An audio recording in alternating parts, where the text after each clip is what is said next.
Hello, y'all. It's Riot. Welcome back to Weekly Hyperfixations. For reference, we're in week 14. Which is crazy. And I keep saying, I think every week. I think I've said almost every week for like the past 4 at least. Like, wow, that's crazy.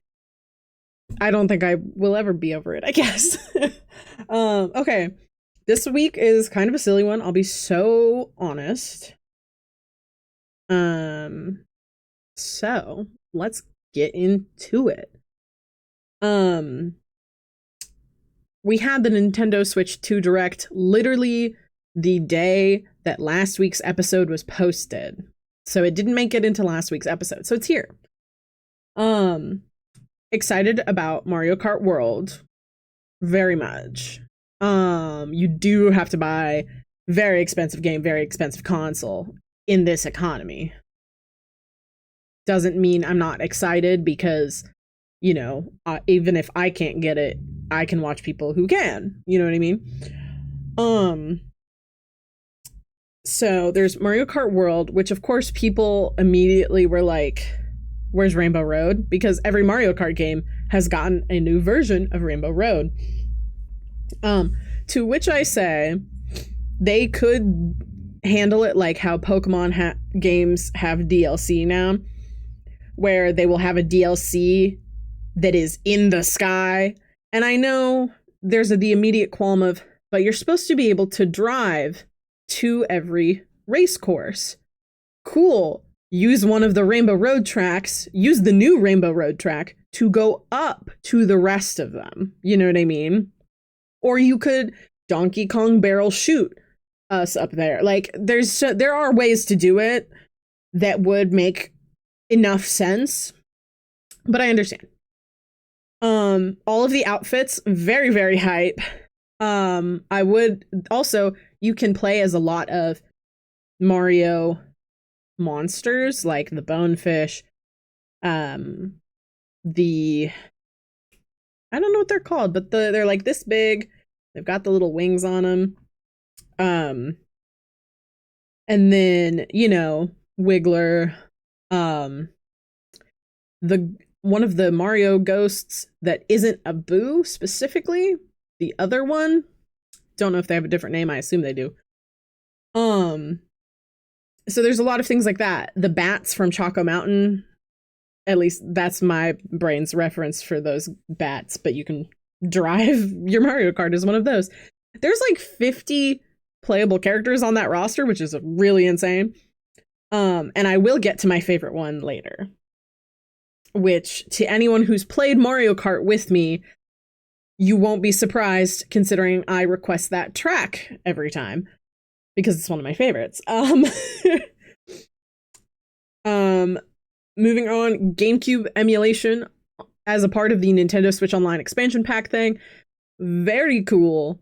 I am on someone's Nintendo Switch family plan, which means if I get access to that console, I can have Pokemon Coliseum and Pokemon XD Gale of Darkness.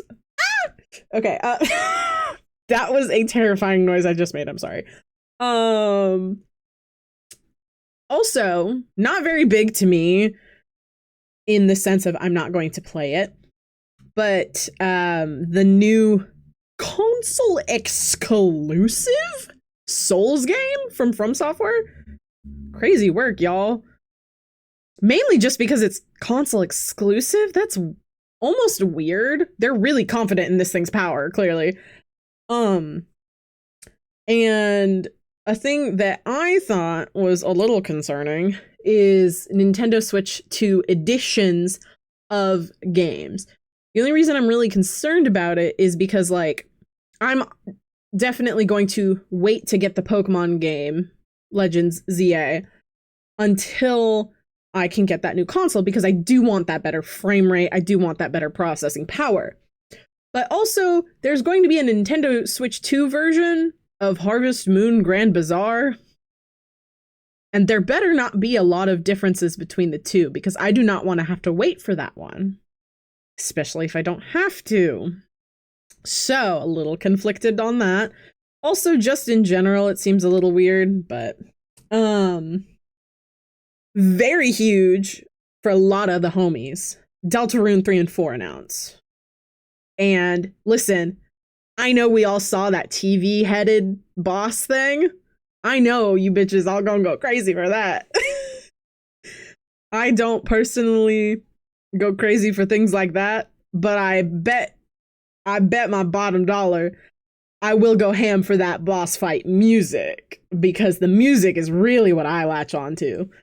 Um Also, oh my god. Okay, this is another thing that's like really only exciting to me, and I understand it's not exciting to a lot of people. There is a new Professor Layton game coming out that is full 3D animated, which is wild. It's a predominantly 2D game style. So seeing a 3D model of Layton and Luke was crazy to me. It's called Professor Layton and the New World of Steam. So I assume it's getting into more of like a steampunk kind of vibe, but some of the puzzles are now fully in a 3D space, and I'm excited for that because I like puzzle games. Very, very excited about it. The big reveals at the end were really good. The one I'm excited about is Kirby Air Riders. And I texted my best friend, who does not really play video games outside of literally the GameCube they have. But one of the games we've played together a lot is Kirby Air Ride. So I immediately was like, dude, did you see? And of course they had, and they were really excited about it. But I'm very excited about Kirby Air Riders because I really less now than when I was in like high school, but I really appreciate racing games that are not Mario Kart.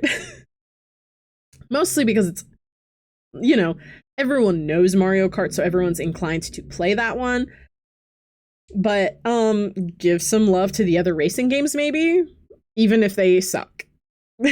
Because controls are going to be relatively intuitive, hopefully, for most of them. And it's less about the environment and more about the fact that you're playing with friends for me. So DK Bonanza, crazy work, y'all. I immediately clocked the as the trailer came on, I was watching it with my partner, and he was like, new Mario? And I'm like, well, this is definitely Mario Odyssey related because of like how the eyes on some of the creatures look. I was like, that's like Mario Odyssey. And then just the blank background with the smashing motion, I was like, oh, is this the big man? It's the big man. They gave him pants. I was talking to my housemates. There could be lore implications to the fact that he's wearing pants that I'm not going to think about. But that's also very exciting because one of the few new Mario games that I've played, and I mean new past like the first couple Mario games ever. The only newer ones I've played are Sunshine, which I barely played, and then I fully played Odyssey. So, very exciting. So, also, those are all the things I have written down that are just Nintendo Switch 2 Direct things. But also, going back to what I'm very excited about, Harvest Moon Grand Bazaar. First of all, they redesigned how like the bazaar works. Basically kind of like like a market stall situation. For those who are not really familiar with the term bazaar, outside there's two spellings of bazaar. We're talking about Bazaar, not Bizarre. Different words, okay? Also proud of myself for spelling that off the top of my head. But there are two new marriage candidates that were shown that I did not notice at first, and I'm very excited. Mainly because I wasn't very attached to any of the original marriage candidates outside of the artist. So I'm very glad that there's going to be 2 new marriage candidates, and I'm also very much hoping and partially assuming that they'll let you marry any of the villagers regardless of gender. I really hope so. That is a relatively new thing for those games, so there is a chance that they may back off on that, but I doubt it. But I'm very excited in general for that. So, also the design changes, like just how they've updated the designs, is very good. Like the old ones felt too chibi to me, which I think I mentioned last episode as well. But they look much more polished, obviously, because it's been forever. This was a DS game. But I'm very excited about it. Like, really excited about it. Like, I've been thinking about it a lot. Oh, we got the second FNAF movie trailer. I'm excited about it, especially since the second I saw Carnival Games, I clocked it as a big, like, lore alarm bell. Because I don't watch much game theory anymore. I talked about that also last episode. But there are a few things I will look at, and one is FNAF lore, just because they tackle it so often and they know it. They know that lore better. Certainly better than I do, because I forget a lot of it. But I do remember that they were talking about how a carnival would be very important. So the second I saw that in this new trailer, I went, oh my god, it's the thing. Also, very excited about Mangle. Just because, mainly because the, I don't really have much context as to like which animatronics are where and why in terms of like what game they're in or like where they're found in the game. But seeing Mangle try to break in someone's house through a window is great, and I loved that. Also, I'm not very good with jump scares, but FNAF is one of the things that I can handle pretty easily, so I'm very excited for that. Also just, you know, I've been seeing people like sharing screen caps and talking about like, here's what you missed in the blah blah blah blah blah. I'm just gonna wait until what's his name does a theory on it. Why can't I remember his name? The British guy, whatever. The new game theory guy. Out of all of the theory channels, that is the only one I watch because it was a more smooth transition. And doesn't entirely feel like it's grasping at straws like the other channels feel. So that's nice. Though I haven't looked at any of the movie ones. I might look at a Marvel theory perchance, but I've really weaned off of it since MatPat left because it feels like they're a little more flippant with things that they like, hills that they die on. They seem to be picking hills to die on too frequently, if that makes sense. So, and I do say that in the nicest way possible, because that is something that that's just a feedback thing from me personally. There's some people who don't feel that way, so you know. Oh, perfect. I get to talk about this. So first of all, there was, Minecraft movie came out. Okay, you get one. Chicken jockey. I've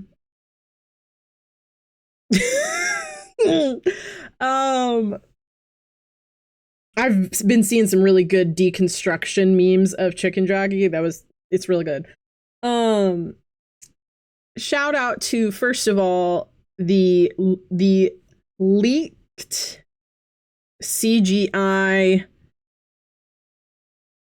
incomplete version of the movie, which hasn't actually been shown in theaters. It was a leaked version of the movie from before it actually came out.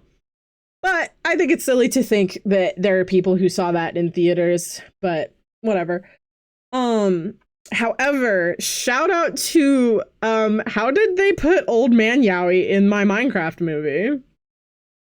Also, I need you guys to know for context, I have not seen this movie. I do not intend on seeing this movie in theaters. I do not intend on seeing this movie in any proper capacity, actually. You know what I mean? But I will say, shout out to them somehow giving us Old Man Yowie. Full support of that being implied in general, because first of all, it makes it more interesting. it makes the movie seem more interesting than it did literally before anyone saw it. You know, before the general public saw it. Because it definitely has Old Man Yowie vibes, and I look at that and I go, why is this in a Minecraft movie? But to be fair, they also gave us that in Sonic. So, but in Sonic, it was much better and much more deliberate feeling. I need to watch the Sonic movies. I haven't, even though I'm attached to like every character. I'm also what I would call a new to the fandom individual with Sonic as a franchise. And you want to know what got me finally? What finally got me to care about the Sonic franchise? First of all, Old Man Yowie. Old Man Yowie. Whatever the hell Agent Stone's got going on, that's like half the reason I care about the movies. And then second of all, Jet the Hawk, which I've talked about more than once. My favorite Sonic characters are the three birds, Storm, Jet, and Wave. And I love Sonic Riders. Jet is my favorite. Also, he's my favorite color, so there's also that, but I don't know. I also really like Wave. I like all three of them a lot, but if I had to pick just one, I'm gonna pick Jet, but you know. That was a long tangent that came out of Old Man Yowie. Sounds about right. Yep. Okay. We've had confirmed and officially announced Marvel Rivals Season 2 is Hellfire Gala. And the two heroes that the season is getting, that the season is debuting, there we go, right off the bat, are Emma Frost and Ultron. Emma Frost, girl, one of her things that she can do is grab someone by the neck and slam them into the ground. There's definitely not going to be people who get issues from that. Also, her ultimate, calling people peasants, yeah. It's gonna be a time. So that's gonna be fun to witness. I'm just excited because some of the characters are getting classic X-Men skins, which means we are going to get X-Men, which means I'm happy. Also, Charles Xavier, there's a statue of him in Krakoa. It's of him with the Cerebro helmet, which at that point in the comics, he can, I don't remember why, but he can stand and walk. So I assume if we get him as a character, it's going to be like that, which is what I was assuming anyway, because a wheelchair would be a bit clunky. In terms of trying to figure out where you're standing, I feel like perceived hitbox and actual hitbox would be a little bit difficult to gauge with that. So it makes sense. But classic yellow and blue X-Men skins means we're definitely getting my X-Men. Hey, yo. I'm very excited. Also in the trailer, Emma Frost says to me, my X-Men, and yeah. Went a little feral over that. Will I try to learn to play Emma Frost? Yes. Will I try to learn to play Ultron? I'll try him out. I don't know. I'm very picky about, I don't play a character based on like just I want to play this because I like it.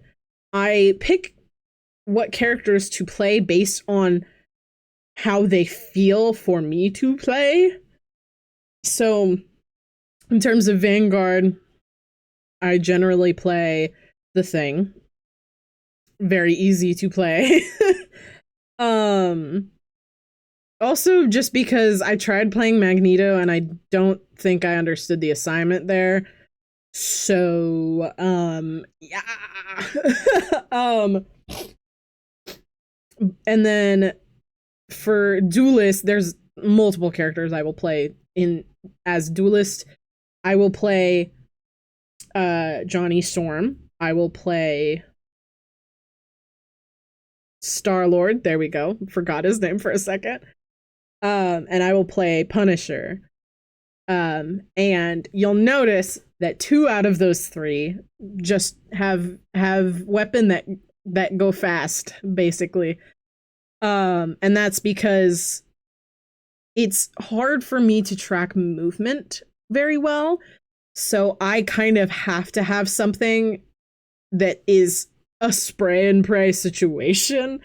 Because sometimes my brain just can't keep up with, like, whenever an Iron Fist or a Spider-Man is on the other team, I'm like, great. If I'm not playing something that attacks fast, I will lose the plot on this. So that's fun.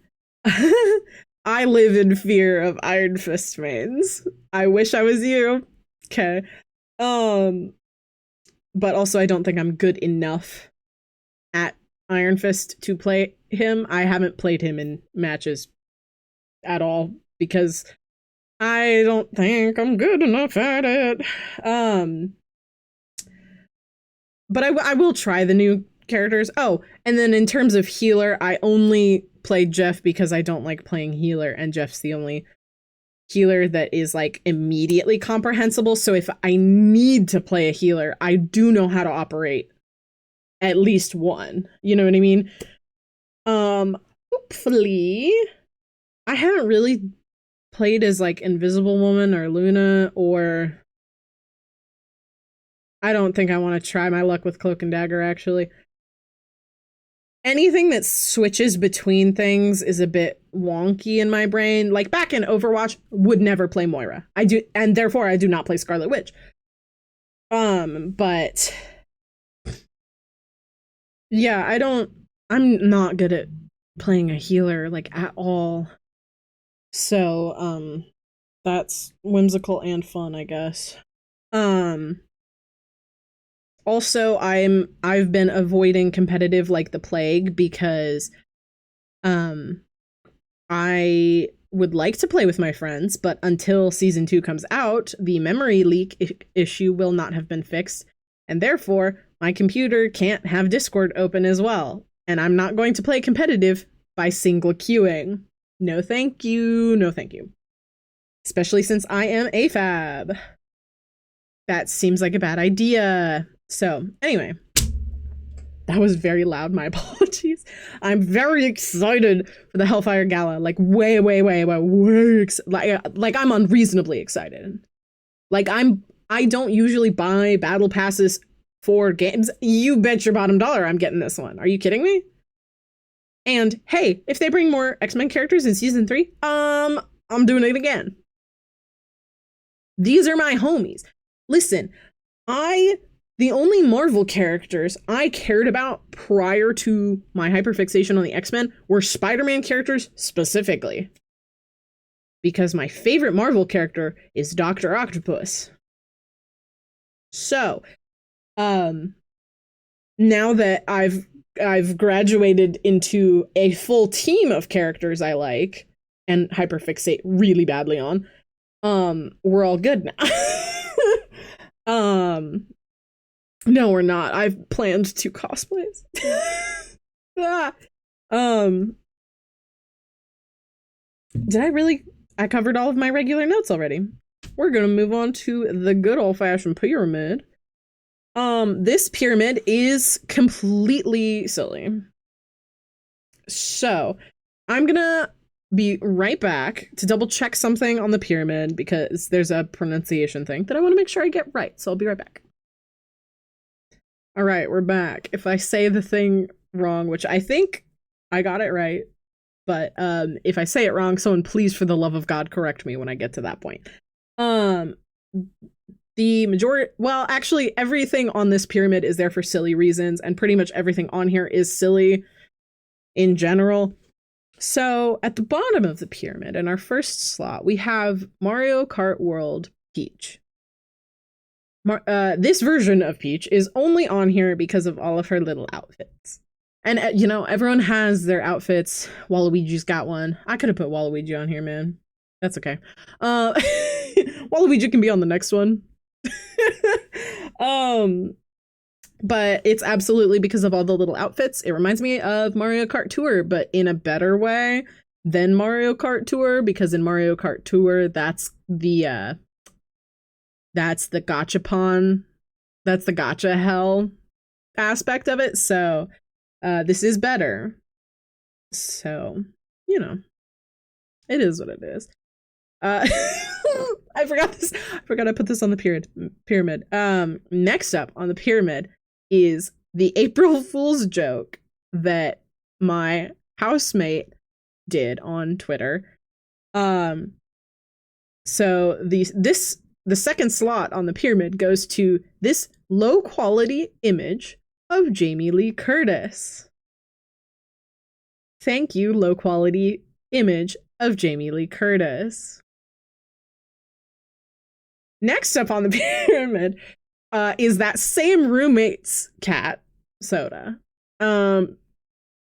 We refer to Soda as the Big Stink, whereas my dog, that is much larger than Soda, is called Little Stink.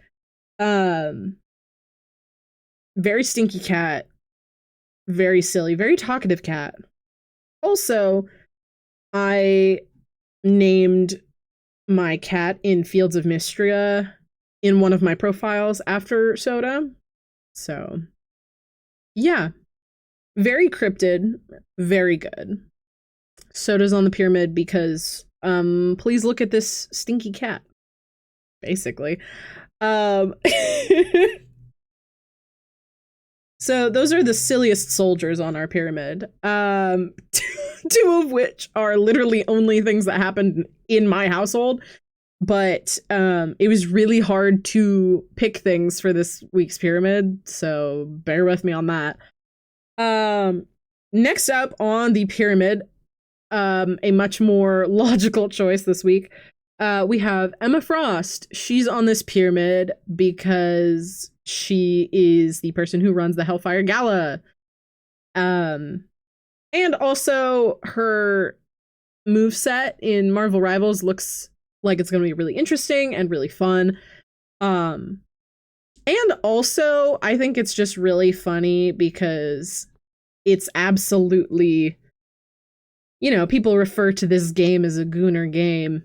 Yeah, have you seen her? Have you seen her talk? One of her moves is grabbing someone by the throat and slamming them into the ground. Like, come on, dude. Like, half of the things she says are like, oh, pathetic. Like, anyway, also the skin they gave her does not help. Thank you very much. She's on the pyramid because she is in charge, I guess. Also, fun fact for people who are not familiar with the comics, at one point she was married to Tony Stark. I'm not kidding. She was married to Tony Stark, and their ring bearer was Jeff the Landshark. Also, there was a dog. I don't remember what the dog's name is. Lucky? Maybe? I think that's what... It's a golden retriever. Yeah. So Emma Frost gets to be on the pyramid because she is heralding in the Hellfire Gala, which is what I wanted to see in Marvel Rivals. So that's why she's on the pyramid. Next up on the pyramid is the Mario Kart World character that you can play as. That is my favorite. You can play as the Moo Moo Meadows cow. Moo Moo Meadows is my favorite Mario Kart Wii track. Besides, I think DK Summit was a Mario Kart Wii track. I really like DK Summit as well. But Moo Moo Meadows has a very special place in my heart for several reasons. So, you can. I will be a Moo Moo Meadows cow main in Mario Kart. Thank you very much. I don't care if it's not meta. I'm going to play as the cow. I want to. And then our top of the pyramid is a very reasonable choice, and the most serious choice out of this entire damn pyramid. But not, well, it's a little unserious, I fear. But the top of the pyramid is Lee Majdu, who plays Agent Stone. If I pronounced his last name wrong, please tell me how to pronounce it, because I listened to the man himself say it 5 times and I still fear that I got it wrong. But he's on the pyramid literally just because he loves the fact that people picked up on the queer undertone thing and the Stobotnik shipping, and he encourages Stobotnik shipping. And also I saw him reblog someone's art of him in his Agent Stone costume carrying around a little Ita bag that had a bunch of Eggman stuff in it. And I was like, someone please make this for the man. I just spat. Someone please make this for him, because he absolutely would love that, I think. Also, shout out to video game movies that bring in a character that's original to the movie, that ends up being the best choice. You know what I mean? Absolutely hype for, I really hope that they continue to have Agent Stone be relevant in the movies. I know Eggman's gone, so like there's that, but like you really can villain arc Agent Stone now, because he was definitely in love with Eggman, and now Eggman's gone. So like, mental snap available. But also he just seems like a very, very nice dude. Seems, especially since I am the kind of person who kind of wants to be able to interview actors and actresses, he seems like he would be very pleasant to work with for an interview. If anything, because he carries a little bit of whimsy in his heart, you know what I mean? And that's important. So, capping out the pyramid is Lee Majdoub. So, I think I pronounced it a different way that time. Whatever. I'm trying my best, but I worry that I'm not doing good enough. That's our whole pyramid this week. I do feel that next week will be a bit more fruitful in terms of things to talk about.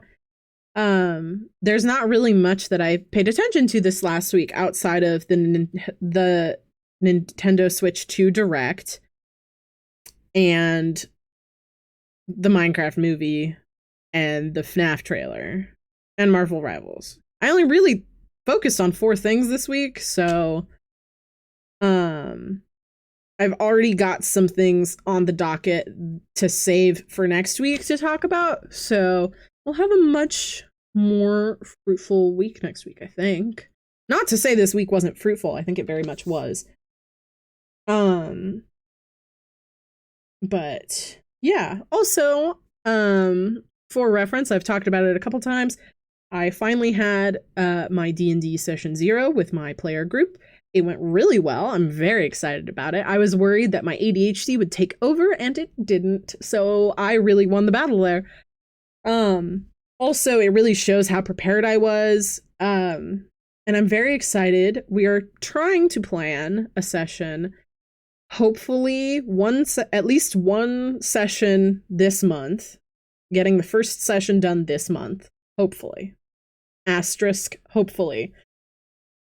We have 6 people's schedules to consider, 6 or 7 schedules to consider, because, you know, we've got the player group, we've got me, and we've got the people who are helping host. So you know, a lot of people to organize. You know the drill. D&D, the biggest boss battle is in fact scheduling conflicts. So, here's hoping, y'all.